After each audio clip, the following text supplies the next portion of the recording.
Hi guys, Arthur here from Homeowner DIY. In this video, I'm going to be replacing the overhead cover for the side door on the garage. Now, I did this about 10 or 15 years ago. It was the first time that I used the product, and we're going to go over the things that I learned so you can do a better install than I did the first time. So what we'll do now is look at our setup. All right, this is the setup here. So this piece here needs to be replaced. As you can see, it is bowed downwards. I'm sure when it rains, it's holding water, and of course, because it's holding water, it's going to deteriorate at a faster rate than anything else. But what I'm going to do is I'm going to pull this off. I'm going to throw in two pieces and then a couple pieces going down, and I'm going to put a new piece in, and that will support this so I don't run into this problem in the future. But with that in mind, what we'll do now is material and tools. All right, this is the materials list for this job. So I have two 2x4x8 pressure treated pieces of lumber. Screws, so these are 1.5 inches. This is not for this specific product, but I have them left over for another job. So instead of me buying screws, I'll just use what I currently have.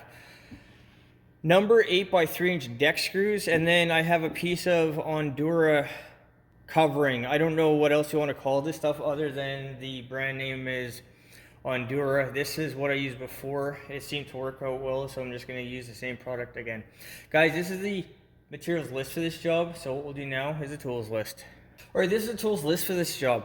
So I have a 5-foot ladder in the back. I have my cordless kit. I will need the grinder impact cordless drill, skill saw, an extension cord. For safety equipment, earplugs, safety glasses, speed square, chalk line. My pouch, so for hand tools, pencil, hammer, measuring tape. And then I have my Ryobi drill bit case. So it'll have drill bits for pilot holes and then also sockets for the grommeted screws.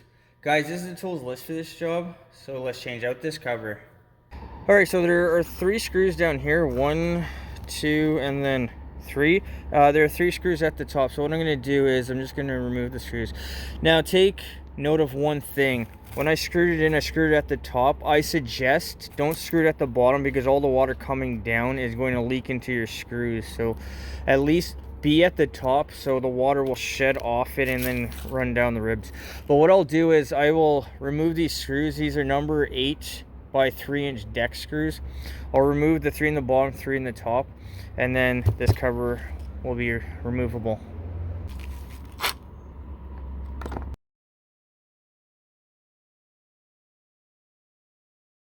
All right, this is something that I noticed a few years ago.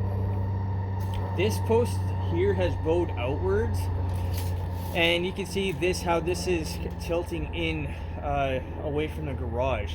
I think what happened is over the years when it snowed and the snow was heavy, it froze into ice.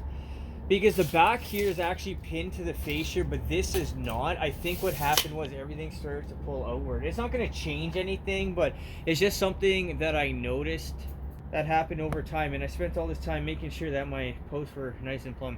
Anyways, so what I'm going to do is I'm going to measure from the bottom, 44. Yeah, roughly 44.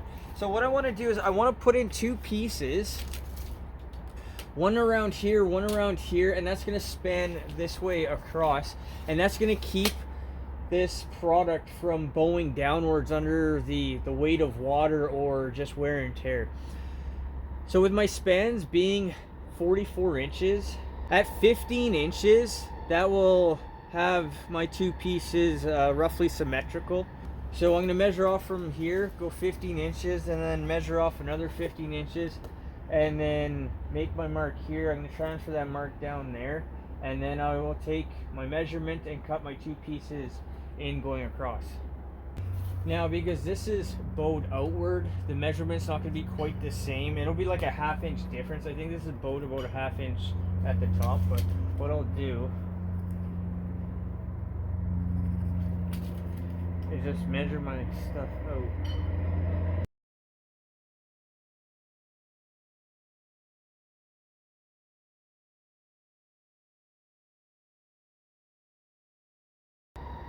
Or between the two, one is an 1/8 out from the other one, so they're practically bang on. But what I'm gonna do is I'm gonna grab my skill saw.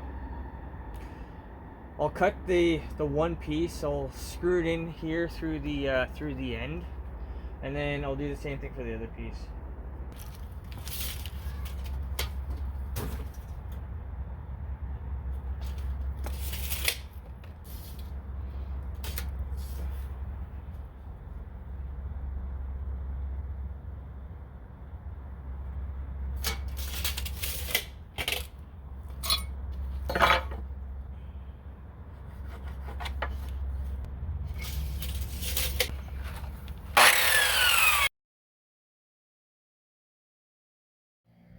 So both of these pieces will be flush to the 2x4s coming off the side of the garage, and then 2 3-inch deck screws will be put into either side to hold the pieces in place. And now go ahead and measure, cut, and install the other piece. Alright, now the new cover can be put back on. So I just realized that the new cover width-wise is shorter than the old one. Alright, so what I want to do is I want to put a piece of wood that's going to go perpendicular to this one, so it's going to go lengthwise, and I want it to fit right inside this groove here. So I've already measured this off. It's about 1 1/4 inches. So I'm going to take my other 2x4, I'm going to measure 1 1/4 inches down, and then I'm going to cut a line across, and then since it's 3.5 inches, I can basically get 3 of these pieces of wood, cut that in half, and then I'll have a piece that I can put here, a piece that I can put here, and then so on and so forth. And that's going to help keep the structure of this material here. Alright, I decided to go with 1 inch and 1/8, and that will give me roughly 3 pieces. Remember, the cover material is fairly flexible, so if you're a little bit shorter, it should still be fine. But what I'm going to do is I'm going to use a chalk line, and I'm going to chalk a couple lines so I don't have to waste my time using a pencil and a ruler.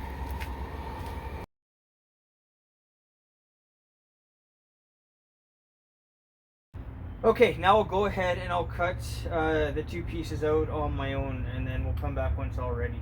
Alright, here we're back the next day. So what I did was I made my marks. So I basically just spaced everything evenly. So the idea here is that we've got our cross pieces going across, and then these pieces here will get screwed into this using the 3-inch deck screws. And because this piece is on the upside indentation, I'll be able to screw the top into these pieces here. But what I'm going to do now is I need to drill pilot holes through the piece of wood into here. If I don't, I think I'm going to crack the wood, and I don't want to. So I'll remove the cover, drill pilot holes through the piece of wood, and then these pieces here can get screwed down. Alright, so I'm going to drill my pilot hole in through the top.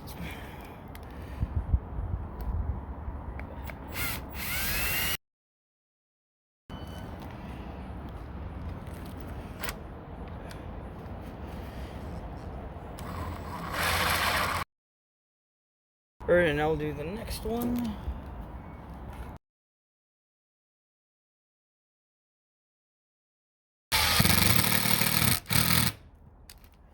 Okay, I'll go ahead and do the last one, and then we'll look at doing the very bottom, and then the 2 middles after that. For sizing the pilot holes, check out the card on the way I do it. You want the pilot hole to be big enough for the shank portion of the screw, but you want to leave the threads of the screw untouched, so there's material when the screw is driven in that the threads will bite into material. Alright, so I put my bottom screws in. I'm going to go ahead and then put my screws into the other couple pieces. Once that's all done, we'll come back and figure out the 2 pieces of cover that need to be put on. Alright, the previous cover was 61 inches, so wherever it came down to, somewhere around here. Now these pieces here I want to be about an inch short, because any water that comes down will want to wick back up a little bit. So if I leave it about an inch short, I think that should be high enough where it's not going to be an issue.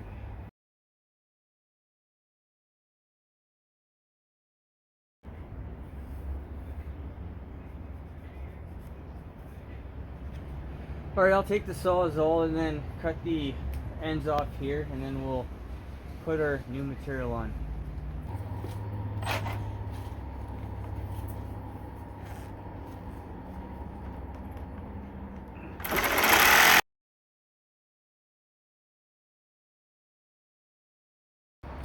All right, I got my two pieces where I want them.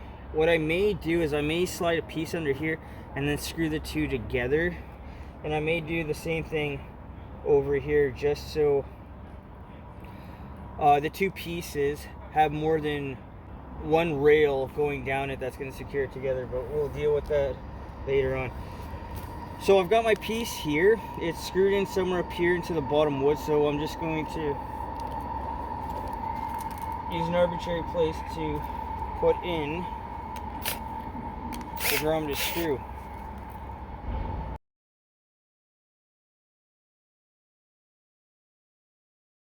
And now the grommeted screw is it has a 1/4 inch head.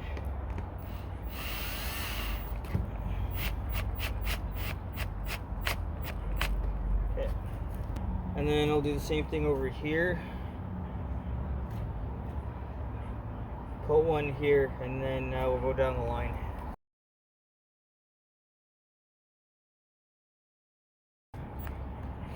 Now with these screws, make sure that you're going in relatively square. You don't want it on an angle, because then you're going to pinch the grommet itself, and you may not get a proper seal. All right, so while my piece is coming down, I'm probably going to screw it somewhere over here down the line, and then I'll go through, screw the overhead pieces a couple more times, a couple more places, and then when I'm ready to cut this back here, that's when we'll come back. All right, I've gone ahead and screwed both pieces down. So the last thing to do is, with these pieces here, I'm going to cut it back maybe, I don't know, an inch, inch and a half.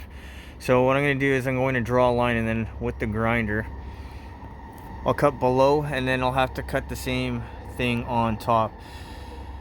Make sure you give this a little bit of space, because any water that sticks from water surface tension will want to bring itself back up a little bit. So by giving yourself a little bit of extra, hopefully it will just drip down and not get the wood wet.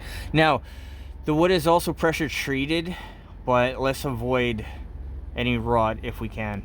All right, the great thing about this product is it has lines, so I made a pencil mark along the lines, and what I'm going to do is, so for all these bottoms, I'm just going to cut the line out, and then I'll have something to follow the rest of the way, and this will make sure that you'll have a nice straight line once you're done. For this cut here, I suggest either using a grinder or a skill saw. The reason is that a grinder and a skill saw has a circular blade opposed to a Sawzall. So a Sawzall is going to have a tearing type of action, because it's going to go back and forth. When you use a circular blade, it has a consistent speed, and it's not going to want to tear, it's going to want to cut, giving you a nice clean edge once you're done. Alright, so I cut through everything. When it rains, it'll clean up the edge, but this is all done. I put a few pieces in, I put my cross pieces in, and then I put a couple blocks in just where the double layer is, and then I put a screw in to just hold the two together. This block isn't actually screwed into this, but it'll hold these two together, so that's going to help keep it nice and strong. Now, the old one lasted for 10 years or whatever it was, so I'm optimistic that I'll get more time out of this new one. But that's it. This is all done now. Everything looks good. I'm relatively happy with it. So what we'll do now is an overview of this job. Alright guys, so that concludes this job. This time around I put more backing in to support the cover and The new cover is smaller than the old one, but what else is new after 10 years? The old cover was still usable, but I think the new job that I did will, of course, be better than the old one because this is the second time around using this product. Otherwise, I was happy with the product. I had no issues. It seemed to hold up fine.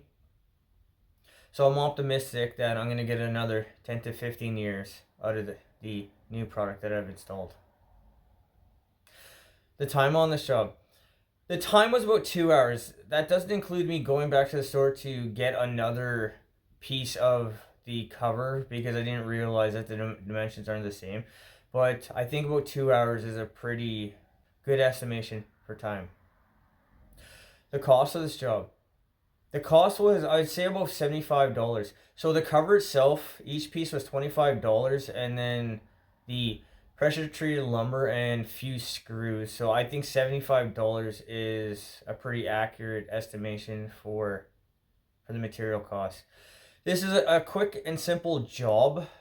Now I put the post in before when I did the original cover, so everything else seemed to be still in good shape, and other than the post, if you ever have to change anything around, then everything's just screwed in, so it'll be easy to do so.